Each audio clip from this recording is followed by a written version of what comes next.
नमस्कार। Last video में मैंने आपको ये जानकारी बताई, दुर्भाग्य से किडनियों में समस्या आती है, किडनी रोग विशेषज्ञ डॉक्टर के पास विजिट करते हैं। तो किडनियों के स्वास्थ्य की जांच पड़ताल के लिए डॉक्टर अपने लक्षण पहचान कर अल्ट्रासाउंड और केएफटी एक टेस्ट करवाते हैं। तो मैंने आपको केएफटी में एक तो यूरिया के बारे में जानकारी बताई, एक क्रिएटिनिन होता है, तो उसके बारे में मैंने आपको जानकारी बताई भी कैसे बनता है, कितनी मात्रा होनी चाहिए। आज इस 5-1 मिनट की वीडियो में आपको मैं यूरिक एसिड के बारे में बता रहा हूँ। ठीक है, तो पहले ये थोड़ा सी मैं संरचना बना लेता हूँ, आप भी बना सकते हैं। तो मैंने ये 2 यूरेटर लगाए, ठीक है, और अब मैं किडनियाँ लगा रहा हूँ यहाँ पर, ठीक है। तो अब यूरिक एसिड बनता कैसे है उसके बारे में आपको मैं जानकारी बता रहा हूँ।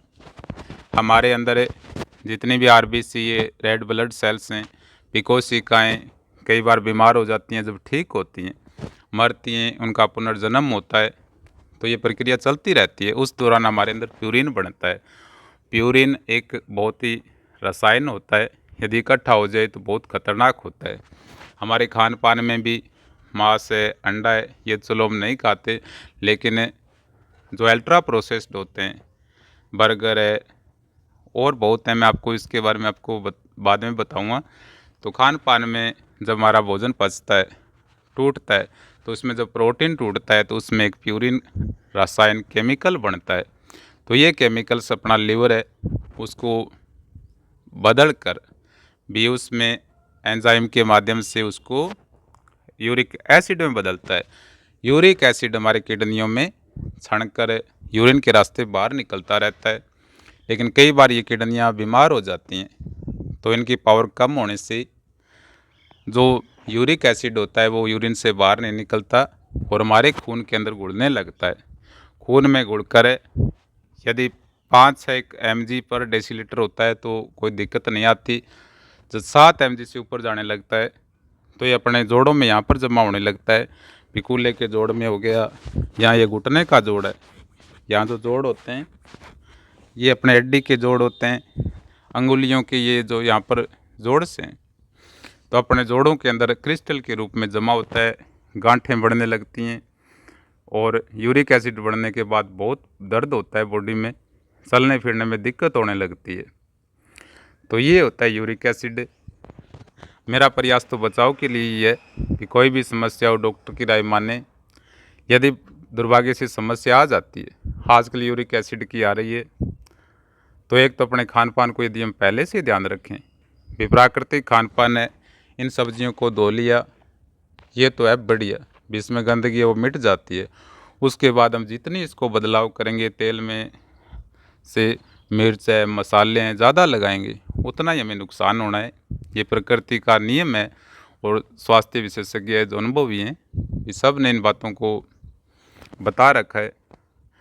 तो मेरा तो आपसे यही निवेदन है, भी कोई समस्या आती है तो 10-15 एक दिन सारी बीमारियां ठीक हो जाती हैं, यूरिक एसिड भी ठीक होता है। तो दवाई पानी के साथ 2-3 एक परहेज ज़रूर रखें। एक तो अपने खान पान में बीयर होती है, बीयर का एक गिलास यानी 100 ml बीयर में पीता हूँ तो मेरे अंदर 10 mg प्यूरिन बनेगा। तो यदि ये बीमार होती हैं तो निकालने की शक्ति तो वैसे भी कम है, तो उस समय हमारे अंदर ये प्यूरिन यूरिक एसिड बाहर नहीं निकल पाएगा तो हमारे अंदर जमा होने लगता है।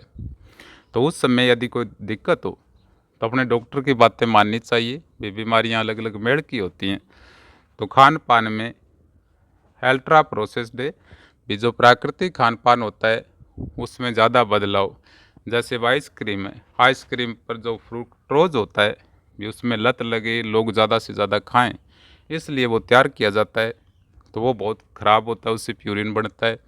दारू अल्कोहल से बढ़ता है ये, बियर बहुत ज़्यादा प्यूरिन इसमें हमारे अंदर बढ़ जाता है। उसके अलावा जितने भी चिप्स हैं, कुरकुरे हैं, जो तेल में से 2-3 बार निकालते हैं तो तेल वैसे भी नुकसानदायक हो जाता है। तो ये छोटी छोटी बातों का परहेज ज़रूर रखें। दलिया, छाछ होती है, छाछ में प्यूरिन नहीं होता, तो ऐसे खान पान पर ध्यान दें भी पहले हमें थोड़ी जानकारी हो तो बीमारियों से हम अच्छी तरह निकल जाएं। बीमारियां हमारे अंदर एंटीबॉडी बनाती हैं कई बार, यदि बीमारियां अच्छे से ठीक हो जाएं। लेकिन कई बार आजकल इतना बुरा समय है, भी सहयोग मिल नहीं पाता, यदि आर्थिक कंडीशन कमज़ोर होती है तो तनाव के कारण बीमारियों से इंसान गिर जाता है। हर बीमारी ठीक हो सकती है यदि अच्छे से ट्रीटमेंट लें। और एक मैं आपको भी किडनियों पर पिछली बार तो मैंने बताया भी, एक तो पेन किलर, एक ये प्राकृतिक खान पान के बारे में बताया। आज किडनियों पर यदि भी इस पर दबाव कम रखें, किडनियाँ हमारी कितनी महत्वपूर्ण हैं, सारा काम करती हैं। यदि ये नष्ट हो जाती हैं तो नेफ्रॉन्स दोबारा नहीं बनते, लीवर दोबारा रीजनरेट हो जाता है। इसलिए हमारे अंदर जो ग्रंथियाँ होती हैं शरीर में, यदि ये बीमार होती हैं तो शरीर कोशिश करती है अपनी प्रतिरक्षा प्रणाली भी हमारे अंदर जो टॉक्सिक होते हैं, uric acid, creatinine, sodium, potassium, ये खनिज होते हैं भी हमारे बॉडी में ज़्यादा होने से बड़ा नुकसान होता है। तो हमारा प्रतिरक्षा प्रणाली इसको बाहर निकालने का और रास्ता देखती है, तो और रास्ता हमारी पसीने वाली ग्रंथियाँ होती हैं। लेकिन हमारी जो आधुनिक जीवन शैली है, हमारी ग्रंथियाँ पसीना ना आने से धीरे धीरे, ये प्रकृति का नियम है भी, कोई भी ऑर्गन उपयोग में ना लेंगे संतुलित तरीके से तो वो खराब हो जाते हैं। तो इसलिए भी हमारी पसीने वाली ग्रंथियाँ यदि स्वस्थ होती हैं तो ये जितने भी गंदे पदार्थ होते हैं जो शरीर से बाहर जाते हैं, ये गंदे होते नहीं हैं, इसका भी उपयोग करते हैं कि इस जगह ये जो यूरिन से कैल्शियम है, जो पौष्टिक जो अलग अलग अपशिष्ट निकलते हैं, लेकिन हमारे शरीर में ज़्यादा इकट्ठे होते हैं तब ये खराब करते हैं। मैं आपको ये कह रहा था भी पसीने वाली ग्रंथियाँ हैं, 15-20 मिनट पसीना आना चाहिए ताकि हमारे अंदर जो जहरीले टॉक्सिक होते हैं, तो चाहे कितने भी हो भी, सोडियम वो मैंने आपको बताता रहता हूँ, ये हमारे पसीने से भी निकलते हैं। पसीने से प्लास्टिक भी निकलता है, माइक्रो प्लास्टिक है। इसलिए 15-20 मिनट पसीना रोज़ाना आए ताकि हमारी ग्रंथियाँ नेचुरल तरीके से स्वस्थ रहें। और यदि स्वस्थ होती हैं तो हमारी किडनियों पर दबाव कम रहता है। ठीक है, किडनियाँ मुख्य फिल्टर हैं, पसीना उनका सहयोगी होता है। पसीने से बहुत जहरीले पदार्थ निकलते हैं। पसीना स्वस्थ बनाए रखने में बहुत रामबाण है। इसलिए 15-20 मिनट हमारे अंदर पूरे शरीर में पसीना इतना कसरत करनी चाहिए ताकि समय पड़ने पर पसीना से हमारे अंदर जहरीले ये पदार्थ निकलते रहें, हम स्वस्थ रहें। ठीक है, आज के लिए इतना ही। 7-8 मिनट की वीडियो हो गई। तो मेरी वीडियो में यदि कोई आपको भी रोग तो है तो अपने डॉक्टर से परामर्श करें। यदि कोई आपको समझ ना आए बात है, ठीक है, मेरा अभ्यास होता रहता है, 2-4 बार पढ़ ली मैंने। और आप भी से भी मैं निवेदन करता हूँ भी आप भी प्रेरित करें। ये थोड़े से मुश्किल होते हैं, लेकिन यदि हम 2 बार अभ्यास करते हैं तो हमारी संरचना याद हो जाती है। तो आप भी बताएं, यदि मेरे में कोई गलती लगे तो आप मुझसे, मेरे नंबर हैं ये, तो नंबरों पर आप बातचीत कर सकते हैं। ठीक है, धन्यवाद।